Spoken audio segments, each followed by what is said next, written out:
ලැබුවා වූ සිංහල හා හින්දු අලුත් අවුරුද්ද ඔබ සියලු දෙනාටම සුබම සුබ අලුත් අවුරුද්දක් වේවා කියලා ප්‍රාර්ථනා කරනවා. ආයුබෝවන් ශ්‍රී විශ්වසිද්ධි ජ්‍යොතිෂ සේවයේ සමගින් ඔබ හමුවන මම ජ්‍යොතිර්වේදී දිනුකනුවන් ප්‍රියයි. ගොඩක් දෙනෙක් විමසීමක් සිදු කරා අවුරුදු පලාපල ලබා දෙන්නේ නැද්ද කියලා. ඒ අනුව තමයි අද දිනේදී මේ සූදානම් වන්නේ ඔබට ලග්න 3 බැගින් වූ කොටස් 4කට. එනම් මේෂ රුෂභ මිථුන කියන රාශි 3 තමයි මා ප්‍රසන්න කොට ඔබට ඉදිරිපත් කිරීමට බලාපොරොත්තු වන්නේ කෙටි පලාපලයක්. ඒ කියන්නේ සූර්යයා මීන රාශියේ සිට මේෂ රාශියට සංක්‍රමණය වීම ඔබට කෙසේ බලපානවාද, එහෙම නැත්නම් ගමන් කිරීම ඔබට කෙසේ බලපානවාද කියලා තමයි මේ ඉදිරිපත් කිරීමට බලාපොරොත්තු වන්නේ. අප යොමු මේෂ ලග්නය පළමු ලග්නය බලමු අපි ඔබට මෙම ග්‍රහමාරුව සහ ඉදිරි කාලය කෙසේ වේද කියලා. අපි බලමු මා සියල්ල සටහන් කරගෙන තිබෙනවා මාගේ පහසුව සඳහා. ඒ අනුව තත්කාල කේන්ද්‍ර සටහන් කරගෙන තිබෙනවා ඔබට පලාපල ඉදිරිපත් කිරීමේ පහසුව සඳහා. ඒ අනුව බලන විට මේෂ ලග්නයෙන් උපන් ඔබගේ ලග්න භාවයේ රවි සිකුරු තැන්පත් වෙනවා. දෙවැන්න හිස්, තුන්වැන්නේ බුරු තැන්පත් වෙනවා. පස්වැන්නේ කේතු තැන්පත් වෙනවා. හයවැන්නේ සඳු තැන්පත් වෙනවා. හත්වැන්න, අටවැන්න, නවවැන්න, දසවැන්න කියන භාවයන් හතර හිස්ව පවතිනවා.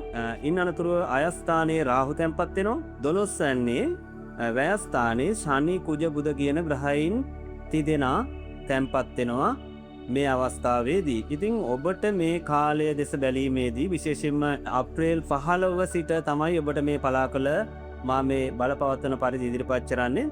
ඉතින් ඔබට බෙහෙවින්ම හොඳ කාලයක් කියලා හඳුන්වන්න පුළුවන් මේෂ ලග්නයේ අයට. අලුත් දේවල් ආරම්භ කරන්න ඔබ කාලයක් තිස්සේ බලාපොරොත්තු වෙන සිටි දේවල් සාර්ථක කරගන්න පුළුවන් හැකියාවක් ඔබට උදා වෙන කාලයක්. ප්‍රභූවරුන්ගෙන් ඔබට උදව් උපකාර ලැබෙනවා. ඔබගේ රැකියා ස්ථානයේ හෝ වේවා, ඔබ යම්කිසි රාජ්‍ය ආයතනයකට, ගමේ යම්කිසි ඔබ කටයුත්තක නිරත වෙනවා නම් ඒ ඕනෑම කටයුත්තකදී ඔබගේ වචනය පිළි අරගෙන ඔබට ඕනෑම කෙනෙක් සහයෝගය දක්වන කාල සීමාවක් හැටියට මේ කාලය සඳහන් කරන්නට පුළුවන්. ගුරු තුන්වැන්නේ තැන්පත් වෙනවා. සහෝදරයන්ගෙන් ඔබට වාසි. ඒ කියන්නේ ඔබගේ සහෝදරයන්ගේ දියුණුවක් මේ කාලේ අපේක්ෂා කරන්න පුළුවන්. ඔවුන්ට වාසි ප්‍රයෝජනත් වීම, ඔවුන්ගේ යම්කිසි ප්‍රශ්න කරදර වලින් නිදහස් වීම ඔබට සියසින් දැක ගන්නට පුළුවන් කාලයක් මේ කාලය විශේෂයෙන්ම ඒ බව සඳහන් කරනවා. ඔබ විශේෂයෙන් කල්පනාකාරී වෙන්න ඕනේ. සඳු ඔබගේ කේන්ද්‍රස්ථානයේ විශේෂයෙන්ම 6 වැන්නේ තැන්පත් වෙනවා. එතකොට ජලය ආශ්‍රිත යම්කිසි අනතුරුකාරී තත්ත්වයන් සහ සෙම් අමාරු ඔබට බෙහෙවින් නැතිවීමේ අවකාශය පවතින බව මතක තබා ගත යුතුයි. මව් කාරක එතකොට මව් පාර්ශවයට යම්කිසි අසනීප උග්‍රවීම්, සාමාන්‍ය අසනීප තත්ත්වයන් තිබුණා නම් ඒ බවත් වැඩිවීමට හේතුසාධක වෙන බවත් මතක තබා ගත යුතුයි. ඔබගේ රාහු අයස්ථානයේ තමයි තවමත් කුම්භ රාශිගත වෙලා පවතින්නේ. එතකොට ඔබට ලැබෙනවාට වැඩිය තරමක් වියදම් වෙන්නට පුළුවන් මේ කාල සීමාවේදී. වියදම් පැත්ත ඔබ විශේෂයෙන්ම පාලනය කරගත යුතුයි මේෂ ලග්නයෙන් උපන් අය. ඉතින් යම්කිසි බාධා වීමක්, අවීර වීමක් තිබුණා නම් විදේශගත වීම වගේ දේවල් වලට ඒවා කාලය සමග ඔබට සැප්තැම්බර්, ඔක්තෝබර් වගේ කාල සීමාවල් වගේ වෙනකොට බෙහෙවින්ම ඒ කරදරකම් කල්ලු මගහැරි ඒ කටයුතු සාර්ථක කරගන්න පුළුවන්. ඉතින් අධ්‍යාපනය ලැබෙන දුවා දරුවන්ට කේතු තමයි විද්‍යාස්ථානගත වෙලා ඉන්න මේ අවස්ථාවේදී. එතකොට තමා කරගෙන යන අධ්‍යාපන කටයුතු වල ප්‍රගතියක්, තරඟ විභාග වලින් ජයග්‍රහණය කිරීමක් අපේක්ෂා කරන්න පුළුවන් තත්ත්වයක් ඇති වෙනවා. බඩාශ්‍රිත රෝග, විශේෂයෙන්ම කුඩා දරුවන් නම් බඩාශ්‍රිත රෝග වැළඳීමේ වැඩි ඉඩකඩක් පවතින බව දෙමාපියන් තරයේ අවබෝධ කරගත යුතුයි. එසේනම් ඊළඟට මා යොමු වෙනවා වෘෂභ ලග්නය වෙත. අපි බලමු වෘෂභ ලග්නයට අනුව ඔබගේ ලග්න භාවයේ හිස්, දෙවැන්නේ ගුරු තැන්පත් වෙනවා. තුන්වැන්න හිස්, හතරවැන්නේ කේතු තැන්පත් වෙනවා. පස්වැන්නේ සඳු, හයවැන්න හිස්, හත්වැන්න හිස්, අටවැන්න හිස්, නවවැන්න හිස්. හිස් කියන්නේ ග්‍රහයෙක් තැන්පත් නොවෙනවා කියන අදහසයි. දසවැන්නේ රාහු තැන්පත් වෙනවා. අයස්ථානයේ ශනි කුජ බුධ කියන ග්‍රහයින් තැන්පත් වෙනවා.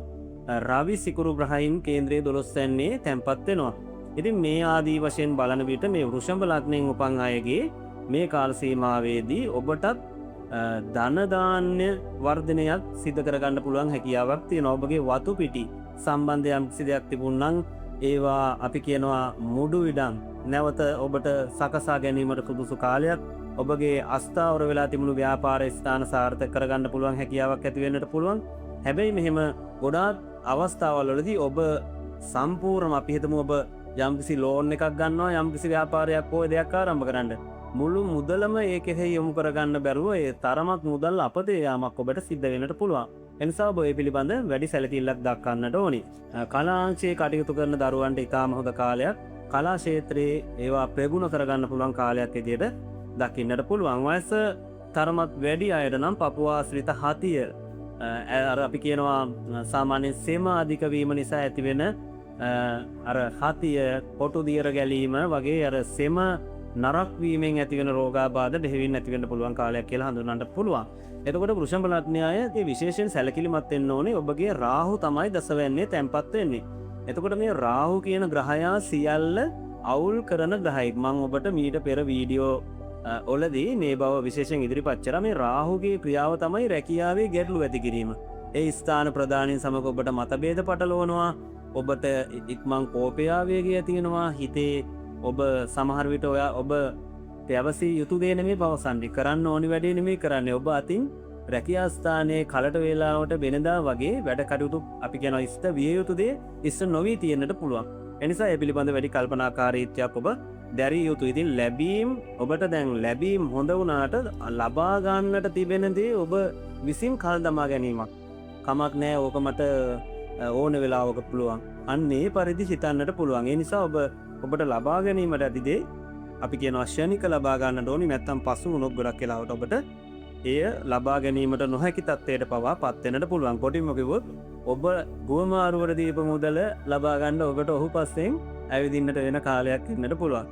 ඉතින් රවි සිකුරු ටිකක් වියදම් පාර්ශවයේ අධික වෙනවා. විනෝදකාමී ගමන් බිමන්, විදේශගත වීම, ඊට පස්සේ විවිධ විලාසිතා වැඩ කටයුතු, ඒ වගේ ආසිත කටයුතු කරන අයට ටිකක් වැඩි වියදම් සහිත කාලයක් කියලා හඳුන්වන්නට පුළුවන්. ඉතින් ඔබගේ විශේෂයෙන්ම වැළඳිය හැකි රෝගාබාධ විදියට දාන්න පුළුවන් මේ කාලයේදී උස්නේ සමග ඇතිවෙන රෝග, සමෙහි රෝග, ආහාර විෂවීම්, බඩවැල් ආශ්‍රිත රෝග, මේ වගේ රෝගාබාධ ඇතිවීමේ හැකියාවක් තිබෙනවා. වයස වැඩි අය නම් හිටි හැටි ඇතිවෙන ක්ලාන්ත ගතියක් වගේ ඇතිවෙන්න පුළුවන් හැකියාවක් පවතින බව මතක් කර සිටිනවා.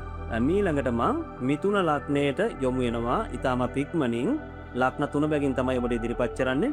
අපි බලමු මිථුන ලග්නයේ උපන් ඔබ කුල පුලා බලා සිටි ඔබගේ ලග්න පලාබල කෙසේද කියලා. මිථුන ලග්නයෙන් උපන් ඔබගේ ලග්න භාවයේ ගුරු තැන්පත් වෙනවා. ගුරු සතුරුයි මේ අවස්ථාවේදී. සතුරුව තමයි ලග්නේ තැන්පත් වෙන්නේ.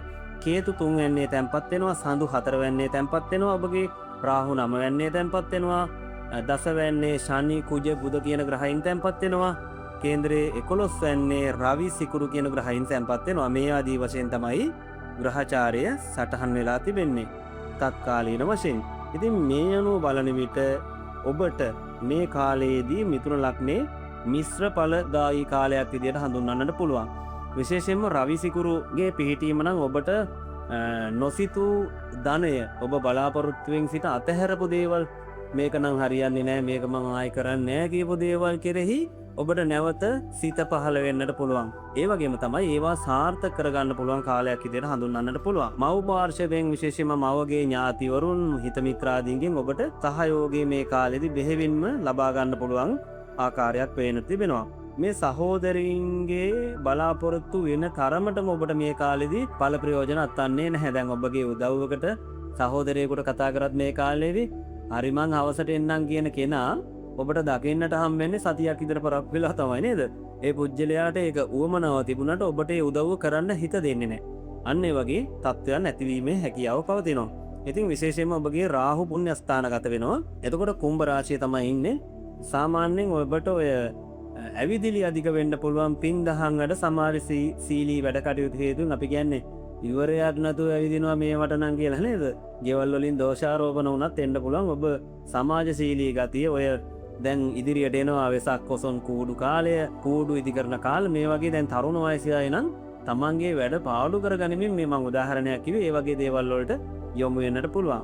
ඉතින් ශනි, කුජ, බුධ රැකියා නව රැකියා අපේක්ෂාවෙන් සිටි අයට රැකියා ප්‍රමාද වීමක්. ඒ කියන්නේ ඔබට හරි අපි දැනුම් දෙන්නම් කියලා ඔබ ඉන්ටර්විව් එකට යනවා. හරි දැනුම් දෙන්නම් කියන නමුත් ඔබ එක්ක සිටි අනිත් අය සිලෙක්ට් වෙනවා. ඔබට පත්වීමේ ලිපිය කෝ දැනුම් දීමක්වත් ලැබෙන්නේ නැහැ. ඉතින් මේ කාලයේදී ඔබට එය මේ තියෙන ග්‍රහචාරය මත තමයි ඇති වෙන්නට පුළුවන්. ව්‍යාපාරයක් නව අලුතෙන් ආරම්භ කිරීමට බලාපොරොත්තු සිටින අයට නම් ඊටාම හොඳ කාලයක් විදියට මේ කාලේ හඳුන්වන්නට පුළුවන්. ව්‍යාපාර කටයුතු සාර්ථක කරගැනීමේ හැකියාවක් ඇති වෙනවා. හිසේ විටින් විට හැදෙන කැක්කුම් වේදනාවල් ඔබට ඇතිවීමේ හැකියාවක් මේ කාලෙත් තිබෙනවා. ඉතින් ඔබට විශේෂයෙන් තව වැළඳිය හැකි රෝගාබාධ විදියට ගන්න පුළුවන් අතපය හන්දිපත් කැක්කුම, බඩ ආශ්‍රිත ගෑස්ට්‍රික් රෝග සහ උෂ්ණය අධික වීමෙන් ඇතිවන රෝගාබාධ බෙහෙවින්ම ඇතිවීමට ඉඩ කඩ පවතින බව මා මතක් කර සිටිනවා. එසේනම් මේ මිථුන ලග්නය ගැනයි ඒ කෙටි විස්තරය විශාල විස්තර ඉදිරිපත් කිරීමට තිබුණා. කාලය ඉක්ම යන නිසා මේ මිථුන ලග්නයේ පලාපලත් මෙතනින් අවසන් කිරීමට තමයි මා බලාපොරොත්තු වෙන්නේ. එසේනම් මීළඟට හමු වෙමු කටක, සිංහ, කන්‍යා කියන ලග්න තුන සම්පූර්ණ පලාපලයක් ඔබ වෙත ඉදිරිපත් කිරීමේ බලාපොරොත්තු වෙමින් මා හමු වෙනතුරු ඔබ සියලු දෙනාටම සුවබර අනාගතයක් වේවා. ආයුබෝවන්.